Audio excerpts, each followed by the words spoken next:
Welcome to the FBA Lifestyle Podcast with your host and your mom's favorite digital nomad, Riley, Mr. Living That Life Bennett. And we're live. What's up? FBA Lifestyle Podcast back in the building. We're here with another 90-day FBA student. We got young Abe coming at everybody from Mexico City, Mexico. What's happening, Abe? Hey, what's up, everyone? Nice to be here. Yeah, cool. So, it's about a month into 90-day FBA. We'll get into kind of your progress update and all that in a second. But a real quick background, you're from Texas, right? Right. So I grew up in Houston. I like to say that I grew up there, but haven't lived there in 10 years. So I've kind of been traveling around a lot. But yeah, so I grew up in Texas, in Houston, lived in Austin for a very long time, and then kind of moved around ever since. Cool. Awesome. And then, so what brings you to Mexico City right now?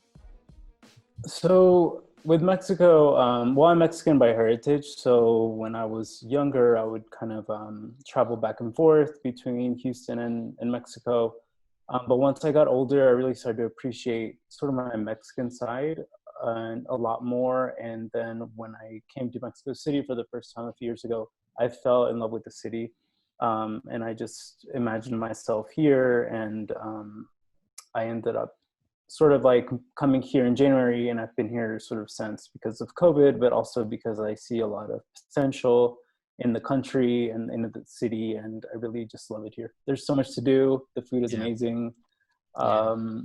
It's affordable. Like I was telling Payman that I feel more free in Mexico than I do in the US, just because of like it's chaotic and it's, but at the same time, it's just so exciting.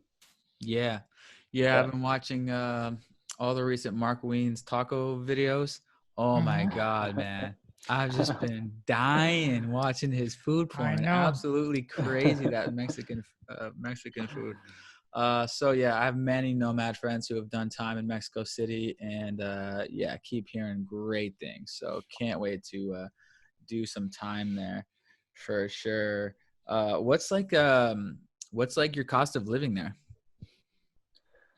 Cost of living, it's like any other city, I would say. Like you can go, super baller if you wanted to. You can you can find affordable deals. Probably on average, I'd say like an Airbnb for yourself would probably be around like $1,200 in a good area per month. But you can definitely find lower rents if you do like a longer term lease, or if you know people probably. Or if you want to share, like if you just do like a private room, and you're okay with sharing your apartment, then that's even cheaper. But I would say like maybe like between $1,000 to $1,200 for rent in a good area. But then everything else is like super cheap. So it kind of like balances out. Like eating out is cheap. In general, like you have supermarket is cheap. So about $2,000, you can live pretty nicely there, right? Yeah, exactly. Mm-hmm. And how is the internet connection? Is it reliable? Is it fast or spotty? It depends on your area. Like I was telling Riley that we actually have bandwidth limits. So I didn't know that. In the US, you don't have that at all. So you can stream as much as you want. But here, you're kind of charged on a sort of like usage, like you're capped out at a certain level. So my current level is I think 200 gigabytes a month. Okay. And after that it like slows down. It was like 100 before, and I didn't know that. So I kept like having internet issues, and I'm like, why am I having internet issues? Because I would go through it super fast because I would be streaming music on YouTube or things like that, and that takes up so much. Sure. So much data. Nice. Yeah. What was I gonna say? Oh yeah. So like what's your digital marketing backgrounds, and what led you to join 90-day FBA?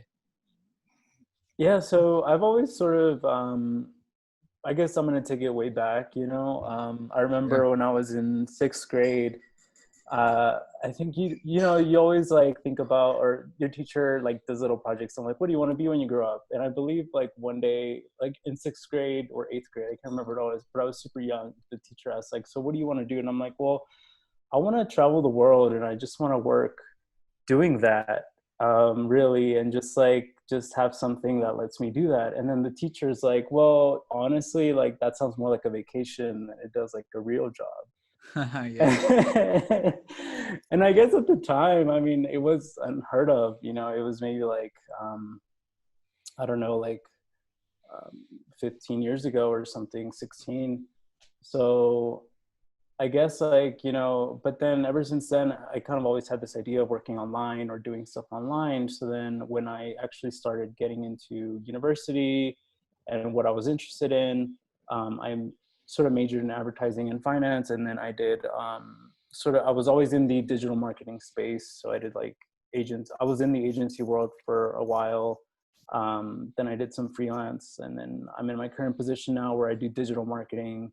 But I'm sort of like a full stack marketer. So I kind of done a bit of everything, social, search, email, branding, just like in everything. But I really like e-commerce. I just, ever since, I don't know, ever since I could think of, I was always super excited about working with e-commerce,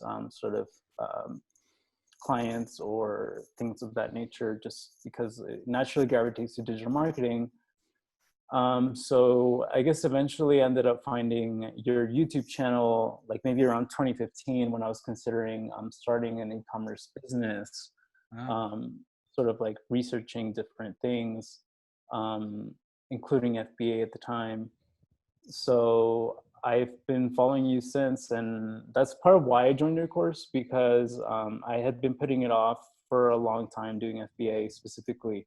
And then I kind of have seen you grow, seen you sort of share so much knowledge through, yourself, and also the people you interview, like the videos that you put out, like the lifestyle, like the philosophy. I just really I don't know, I just really love like everything about your content. So I really have like a lot of trust in you just through that. And I decided to join your course. Boom. Awesome. Yeah. Perfect. Yeah, that was just what I was hoping. A lot of my followers, just like you, would have the excuse to start now because of the challenge. So awesome. Sounds Yeah. good. And then I was just going to say that in 2020, I told myself, like, after having so many ideas that I saw kind of like happen and materialize that I already had before, but I didn't act upon, I'm like, you know what, like, I'm going to make 2020 the year of like, where I just going to do it. Like, fuck it. Like, if there's something that comes my way, I'm going to do it. And if I fail, then I fail. If I don't, then that's awesome. Like, I'm just not going to pass up any more opportunities. Awesome. So at what point did you feel that it's time for you to move on from freelance work and agency work into e-commerce? So are you like I know quite a few freelancers, agency people that after a while they get just burned down working with clients and we get the whims of their, every little demands, whatever. Say, you know what, fuck it, I don't want to deal with that anymore. I just want to run my ads, make my sales or talking to people and all that. Did you feel like that too at one time?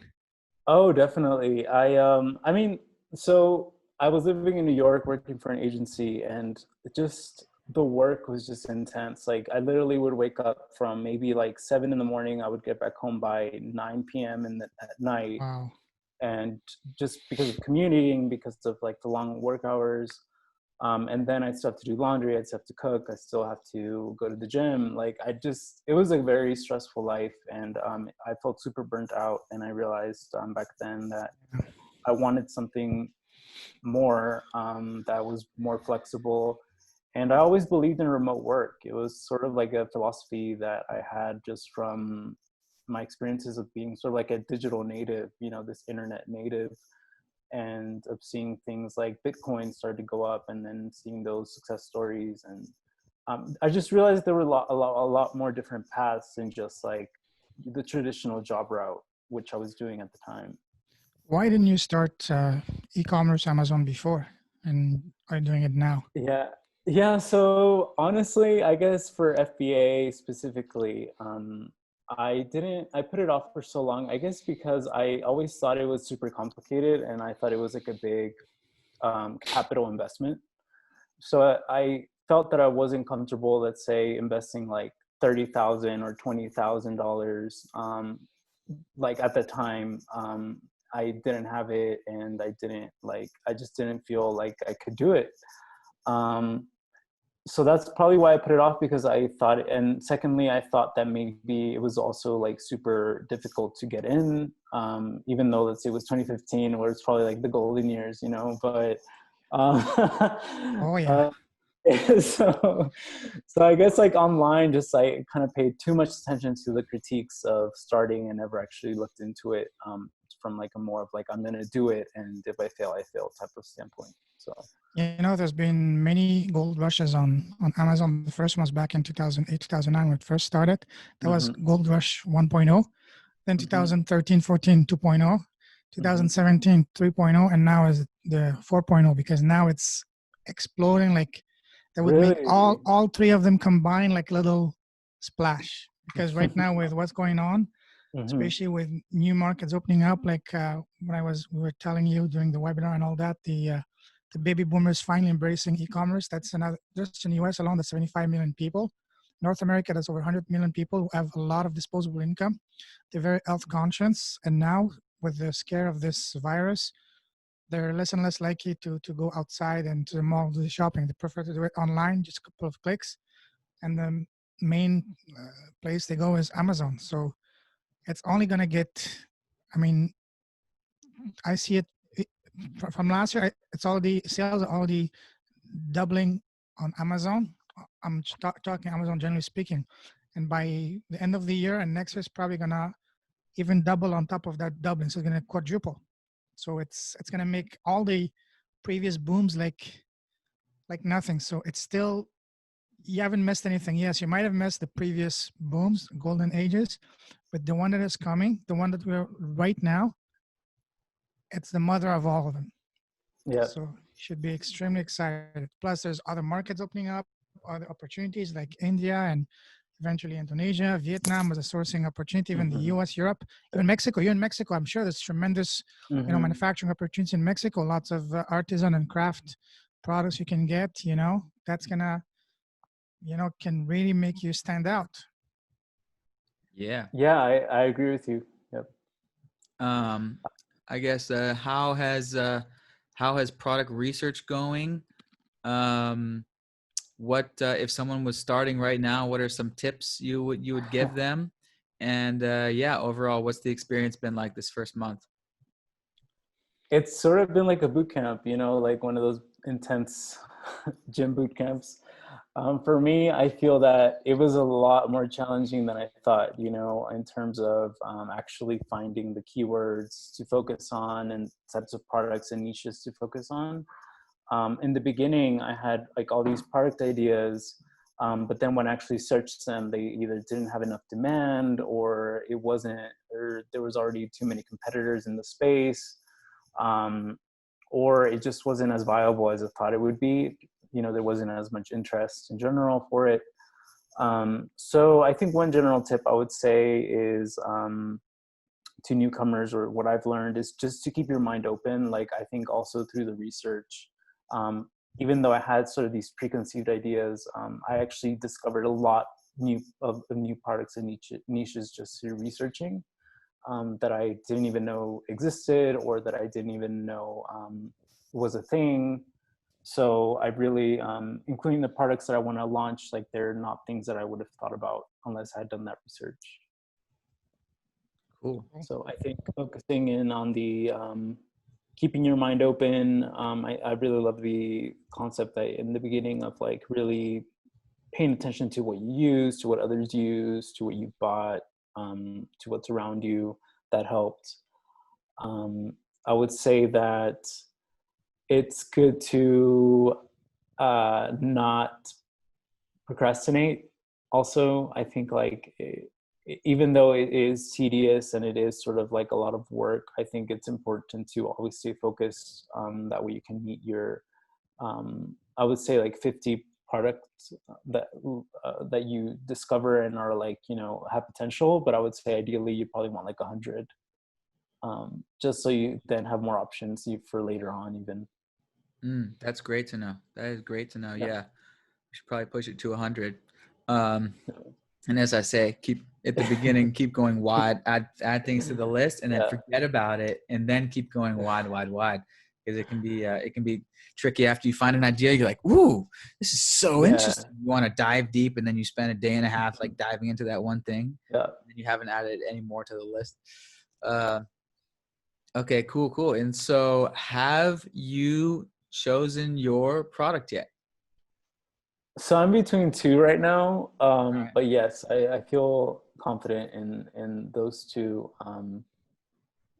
but we'll see. Cool. Yeah, when we have our one-on-one this week, then we'll choose it for sure.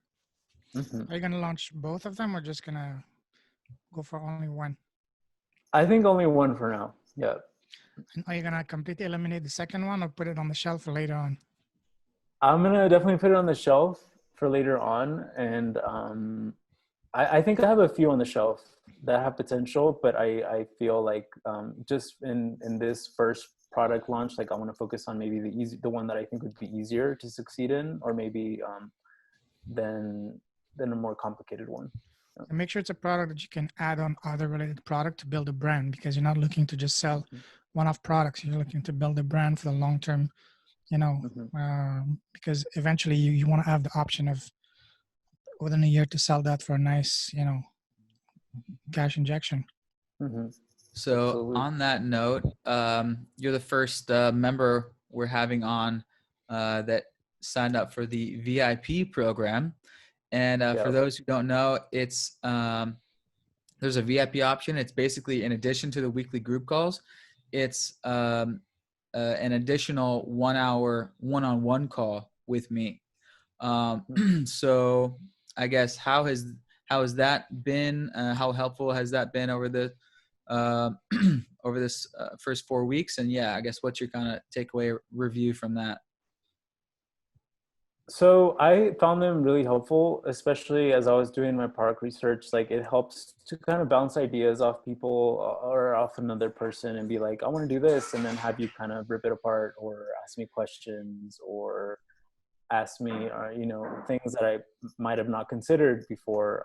I think one of the ideas that I had was around like the use case of it. Like you're like, yeah, it's a cool like item, but like, are people really looking for it? They're going to choose a cheaper option. They're going to choose a more, sort of more the option with more utility. So I definitely like have found them valuable. It's great having sort of like someone, especially someone who's already sort of done it, kind of give you even deeper insight, sort of like on a one-on-one basis. It's been helpful. Cool. Awesome. Good to know. It's been fun. Really diving deep. And of course, like, just so people know, like on the group calls, people give me their product ideas and shoot ideas, and, we bounce ideas back and forth. But the reality is with the group, there just isn't enough time for me to dive really deep into someone's product list. And so that's why I'm offering the separate one-on-one for people who want it, because I can't do it for everyone. I can't be on a phone all day every day. As you guys know, I'm a lifestyle entrepreneur. But for those who want that additional one-on-one, I'm like, yep, all right, I'm offering it. The value's there. So that's what that. So what made you, when you signed up for the course, what made you say, okay, fuck it, I'm also gonna go for the VIP? What was the thing that pushed you over the edge? Okay, I'm gonna splurge and go all in. Because I felt all in, because I feel like, I'm not gonna half-ass this if I'm gonna be serious about it, especially with my mantra of like, I'm gonna make 2020 sort of be the year where I take on all opportunities that come my way.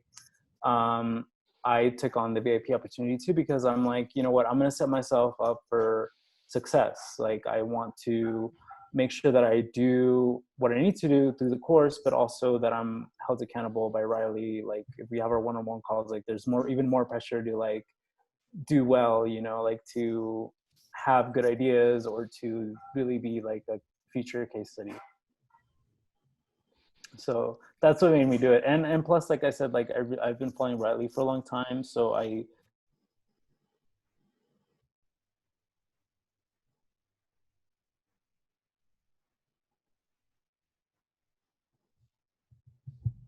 would be super valuable. Awesome. What's your gut feeling in terms of the product that you have? Do you think it's going to be it's going to have a good success, or you hesitating, or Whip out your crystal ball, bro. How much is it gonna make?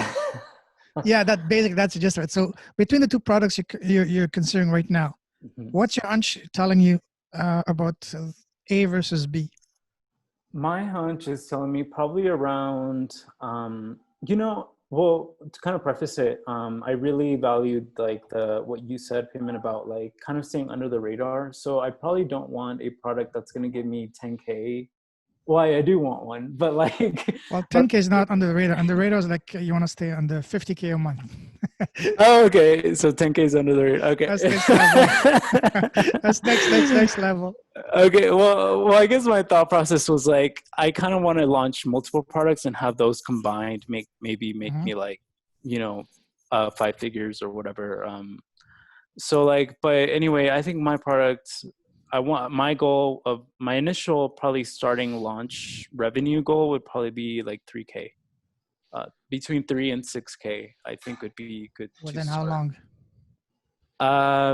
Hopefully within, you know, the first month. Hopefully, I mean, if everything's right, you should be profitable from like day 2.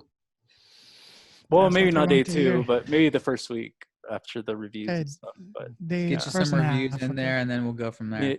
Yeah. Awesome. No, you're right. You're right. You wanna stay under the radar. That's a perfect thing to do, and go after multiple small runs, as we so to speak, as opposed to just one big slam dunk. You know, especially starting out, because if you go for the big slam dunk at the beginning, it's gonna be hard to compete with those guys that are, you know, putting like 6 figures in ads almost per month, some of them per day. You know what I mean? Right. Yeah, especially like in Amazon, where I feel like you mentioned, like some of the people, I mean, we have the same tools. So I feel like if you go for something that's super obvious, or I feel like there's like a lot of people that are, you know, having that same idea. So that's another thing with the bigger fish. It's like, yeah, there's more volume and things, but like there's also way more competition, or there's a lot more people looking at the same products. And don't limit yourself just to the tools, because you said everybody has the same tools, everybody sees the same products. So if you go after that, you will automatically have tremendous competition. Use the tools to give you some general overview of how it's doing, and then think outside the box. Like as I said, we've been telling you, like, for example, look on Pinterest, so look around you, talk to people. Hey, what was the last product you bought online? Why did you buy it? Just talk to people around you, you know. Those are things that not anyone else is doing it. Everybody's just going on Jungle Scout, Helium 10, and Amazon. That's what 99% of people are doing. But you want to be the 1%, not the 99%. So you got to do things that the others are not doing. So just be a little bit more creative, more imaginative. That's gonna right away set you apart. So Exactly. That's right. Yep. And the course has helped do that. So and y'all's sort of insights have also helped do that. So if the audience wants to find out how to do it, y'all should buy the course. Why should they buy the course? Tell us one good reason. One good reason is like you really get everything you need to launch an FBA product with people who have done it, and it's like a fast track to success. Like 90 days is the goal, and I feel like it's comprehensive. It's you get your questions answered. It's a small group setting, which I really love. It doesn't feel, like I said, I have a lot of trust in y'all. Maybe if you go to another course, it's not, there's sort of like this sort of like, I don't know, other agenda that maybe people have when they sell courses, but I feel like y'all are actually invested in seeing us grow and things like that. So you don't want to be member number 345, eh? Right. Yeah. And y'all also introduced things like the India sourcing webinar that we had. I thought was really cool. There's a lot of like guides that you have posted up, which I find super helpful. Um, Yeah, because I'm very passionate. I want to make sure you guys mm, succeed. And also, I believe in this course. I believe in what we're mhm. doing.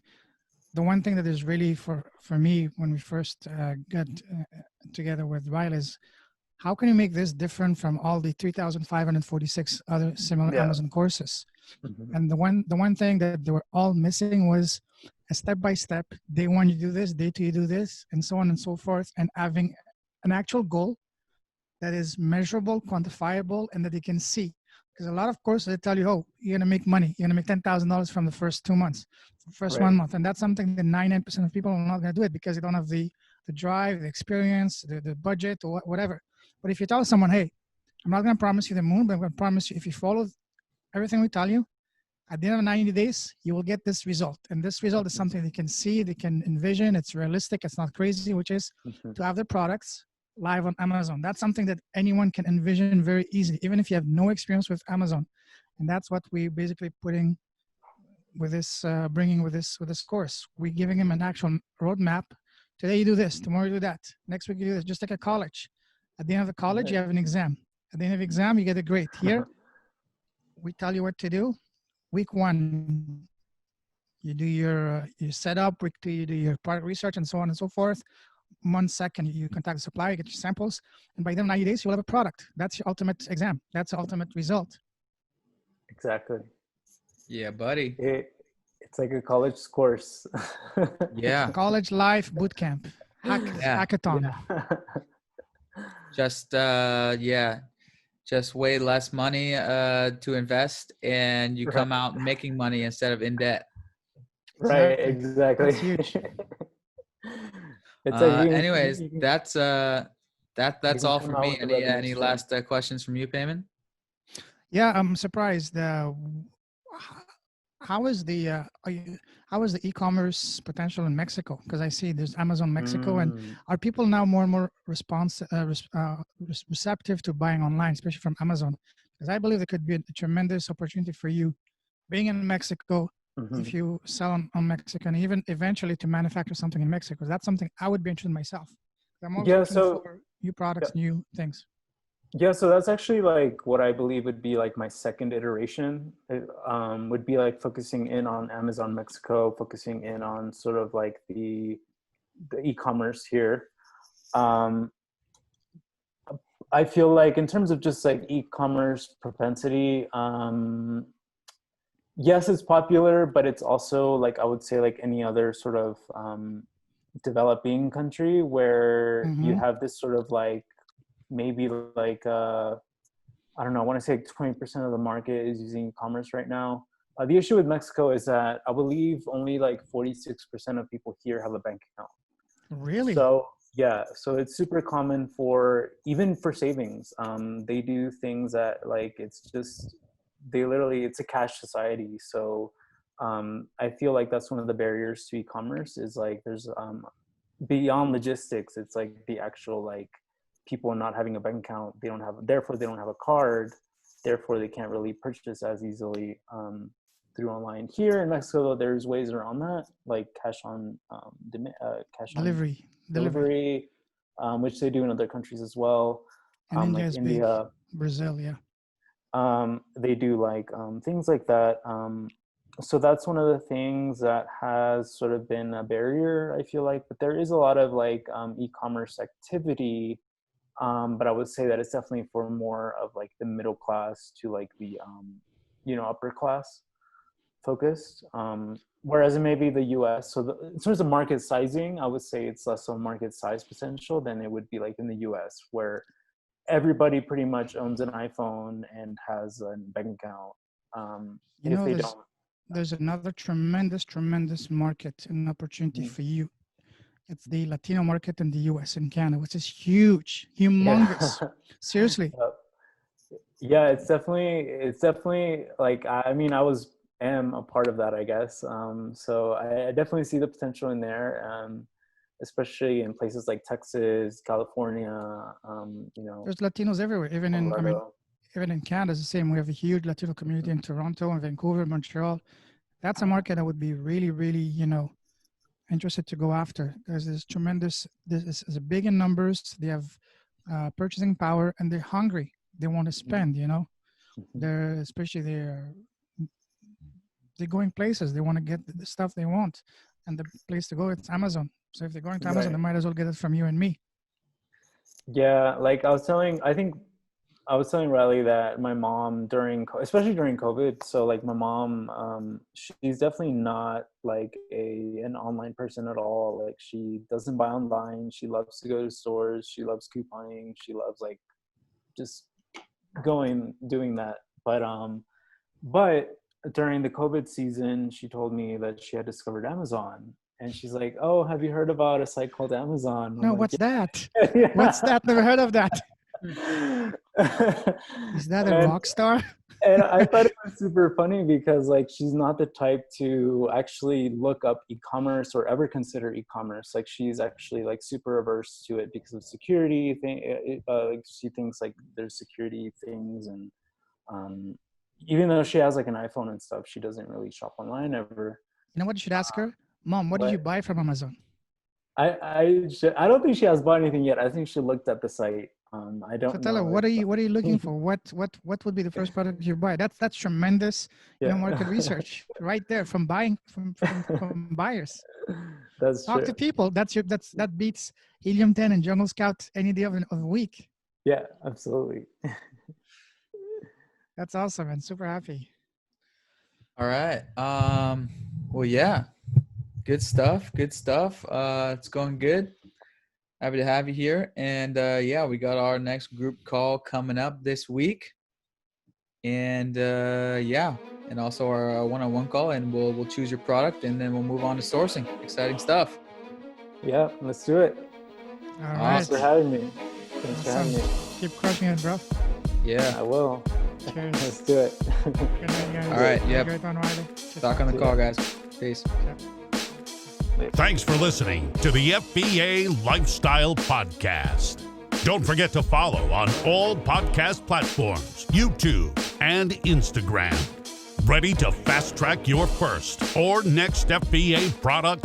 Ready to create a real product that leaves the competition in the dust? Then check out the 90-Day FBA Challenge, a 12-week accelerator program with weekly coaching calls where we help you go from zero idea what to sell to a product live on Amazon within 90 days.